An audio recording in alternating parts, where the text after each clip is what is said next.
मैं आप सबका अपने YouTube पे स्वागत करता हूँ। जैसा कि हम लोग one word substitution black book का सीरीज को आगे कर रहे थे, तो उसी दौर में हम लोग प्रैक्टिस सेट 23 तक पहुँचे हैं। तो आज का पहला सवाल है हम लोग का, working class people regarded collectively. जो वर्किंग क्लास काम करने वाले लोग, कामगार लोग जो होते हैं, उसके कलेक्टिवली मतलब एक ग्रुप, मतलब जो उनका भी होता है, कलेक्शन होता है, उनको क्या कहते हैं? तो उन्हें हम प्रोलेटरिएट कहते हैं। ऑप्शन नंबर है, उसे हम क्या कहते हैं? उसे हम प्रोलेटरिएट कहते हैं। तो ये इसका आंसर है कि उसे हम क्या कहते हैं? तो उसे हम प्रोलेटरिएट कहते हैं। नेक्स्ट सवाल हमारे सामने आता है, a long angry speech of criticism और एक्यूजेशन। मतलब एक ऐसा स्पीच जिसमें गुस्सा हो, बहुत ही ज़्यादा किसी का मतलब बुराई किया गया हो, है ना, तो उस तरह के भाषण को क्या कहते हैं? तो उस तरह के भाषण को हम टायरेट कहते हैं। क्या कहते हैं उसे हम टायरेट कहते हैं। ऑप्शन नंबर डी, उसे हम क्या कहते हैं? उसे हम टायरेट कहते हैं। नेक्स्ट सवाल हमारे सामने आता है, पोर्ट्रे इन वर्ड्स। मतलब वर्ड्स में किसी चीज़ को पोर्ट्रे करना, तो उस चीज़ को हम क्या कहते हैं? तो उस चीज़ को हम डेपिक्ट कहते हैं। उसे हम क्या कहते हैं? उसे हम डेपिक्ट कहते हैं। ऑप्शन नंबर बी, उसे हम क्या कहते हैं? उसे हम डेपिक्ट कहते हैं। नेक्स्ट सवाल हमारे सामने आता है, the forming of a theory और कंजेक्चर विदाउट फर्म एविडेंस। मतलब बिना किसी एविडेंस का, है ना, किसी पे मतलब थ्योरी तैयार कर देना या फिर कुछ उसके विषय में कह देना बिना किसी एविडेंस को, तो उसे हम क्या कहते हैं? उसे हम स्पेक्यूलेशन कहते हैं। मतलब अंदाजे पर भी कुछ कह देना, उसे हम क्या कहते हैं? उसे हम स्पेक्यूलेशन कहते हैं। तो स्पेक्यूलेशन मतलब क्या होता है? अंदाजे पर कुछ भी बोल देना किसी के विषय में। Regard something as being due to a cause. Regard something as being due to a cause, मतलब किसी कारण से, है ना। Regard something as being due to cause, इस तरह को क्या कहते हैं? ऐसे हम एस्क्राइब कहते हैं। ऑप्शन नंबर डी, इसे हम क्या कहते हैं? उसे हम एस्क्राइब कहते हैं। Regard something as being due to a cause. Next सवाल हमारे सामने आता है, lasting for a very short time. बहुत ही शॉर्ट टाइम के लिए जो होता है, उसे हम क्या कहते हैं? तो उसे हम इफेमरल कहते हैं। क्या कहते हैं? उसे हम इफेमरल कहते हैं। ऑप्शन नंबर ए, उसे हम क्या कहते हैं? उसे हम इफेमरल कहते हैं। नेक्स्ट सवाल हमारे सामने आता है, प्लेस और insert between one thing and another. मतलब एक दूसरे के बीच में किसी चीज, मतलब जगह पे प्लेस करना किसी चीज़ को, है ना, तो उसे हम क्या कहते हैं? तो उसे हम इंटरपोज कहते हैं। उसे हम क्या कहते हैं? उसे हम इंटरपोज कहते हैं। नेक्स्ट सवाल हमारे सामने आता है, मेकिंग और spreading scandalous claims about someone with intention of damaging their reputation. मतलब किसी के विषय में मतलब कुछ ऐसा कहना जो अप्रोप्रिएट नहीं हो, और उस वो बात कहने का इंटेंशन क्या हो कि सामने वाले का रेपुटेशन डैमेज किया जाए, ठीक है ना, तो उसे हम क्या कहते हैं? तो उसे हम एस्क्यूडिलस कहते हैं। उसे हम क्या कहते हैं? उसे हम एस्क्यूडिलस कहते हैं। ये मोस्ट इंपॉर्टेंट सवाल है, वेरी वेरी इंपॉर्टेंट सवाल के अंदर ये आता है, एस्क्यूडिलस। नेक्स्ट सवाल हमारे सामने आता है, rub a part of the body to restore warmth और द सेंसेशन। मतलब शरीर के किसी अंग को रब करना, रगड़ना, किस कारण से? वार्म, गर्मी या फिर सेंसेशन को प्राप्त करने के लिए, तो उसे हम क्या कहते हैं? ये मोस्ट इंपॉर्टेंट सवाल है, सबसे पहले इसे आप लिख सकते हो। तो इसे हम क्या कहते हैं? उसे हम कैफ कहते हैं, CHAFE। नेक्स्ट सवाल हमारे सामने आता है, showing a skilful use of underhand tactics to achieve गोल।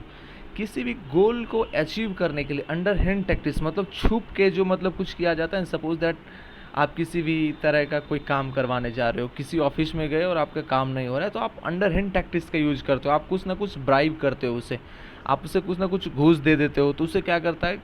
तो आपका मकसद क्या है? अपना जो अचीव करना है, गोल को अचीव करना है कि हमारा काम हो जाए।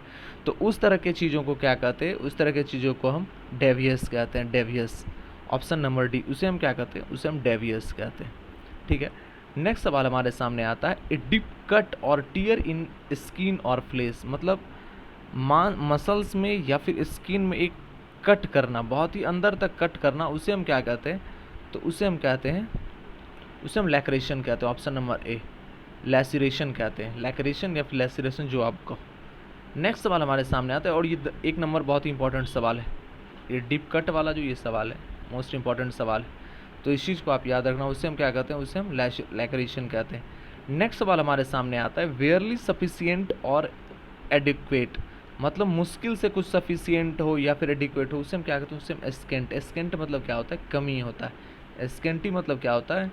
कमी होता है किसी चीज़ का, ठीक है। और प्लेथरा मतलब होता है बहुत ज़्यादा, ठीक है ना। ऑप्शन नंबर सी जो है प्लेथरा बहुत ज़्यादा होता है उसका मतलब। तो एस्केंट मतलब बेयरली सफिशिएंट। नेक्स्ट सवाल हमारे सामने आता है एक्सट्रीम सेल्फ कॉन्फिडेंस और ऑडेसिटी, बहुत ज़्यादा किसी में कॉन्फिडेंस हो, है ना, तो उसे हम क्या कहते हैं, उसे हम चुपैह कहते हैं। उसे हम क्या कहते हैं, उसे हम चुपैह कहते हैं, CHUTZPAH।